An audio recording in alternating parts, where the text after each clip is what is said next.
নমস্কার বন্ধুরা, চলুন আজকে যাব দীঘা। দীঘা থেকে ঘুরে আসি। কাল কিন্তু জগন্নাথের রথযাত্রা। আমরা ধরলাম কলকাতা থেকে বাস।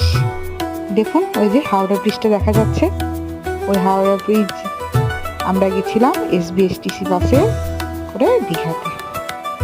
অনেক দূর রাস্তাতে এত সুন্দর লাগছে। দেখুন বুদ্ধের মূর্তিগুলো এত সুন্দর, ভীষণ সুন্দর দেখতে। বাসে যেতে যেতে এত সুন্দর সুন্দর জিনিস দেখতে পাবো সত্যিই ভাবিনি। অবশ্যই সন্ধ্যের সময় পৌঁছে গেলাম দীঘাতে। দেখুন সন্ধ্যের সময় জগন্নাথের মন্দিরটা কিরকম লাগে দেখতে।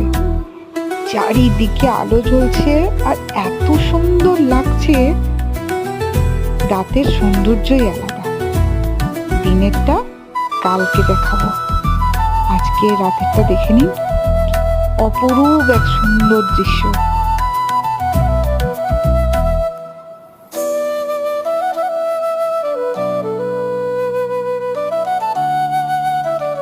এরপরে আমরা হোটেলে পৌঁছে গেছিলাম। সেই দিনের মতো শেষ। আবার পরের দিন সকাল সকাল আমরা পৌঁছে গেছিলাম জগন্নাথের মন্দিরে। হাঁটতে হাঁটতে অনেকটাই হাঁটলাম। হাঁটতে হাঁটতে দেখলাম এখানে, দেখুন এখানে জগন্নাথ ধাম লেখা আছে। আমরা 6 নম্বর গেটের মধ্য দিয়ে ভেতর দিয়ে গেছিলাম। এই যে এই রাস্তা দিয়ে ধরলাম, এখানে এই যে 6 নম্বর গেট। এরপরে আমরা এখানে জুতো খুলে প্রসাদের বাক্স নিয়ে আমরা জগন্নাথ মন্দিরের ওইদিকে ঢুকলাম। এই যে এখানে জুতো খোলার জায়গা। দেখুন এবার ঢুকে গেছি জগন্নাথ মন্দিরের সামনে। ওই যে মন্দির দেখা যাচ্ছে, চারিপাশে আশেপাশে এই দৃশ্যগুলো এত সুন্দর, দেখার মতো। চলুন যাওয়া যাক। উঠেই এত সুন্দর এই ফুলগুলো আপনাদের অন্য একটা ভিডিওতে দেখাবো। ভীষণ সুন্দর ফুল।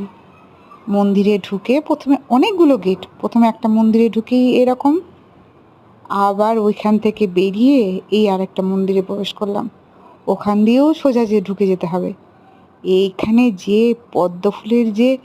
পদ্ম ফুল ফোটানোর যে জায়গাটা করেছে, ভীষণ সুন্দর, চোখ জুড়িয়ে যায়। চলুন আর একটু গিয়ে আমরা মন্দিরে চলে যাব। এটাতেও চললাম আস্তে আস্তে।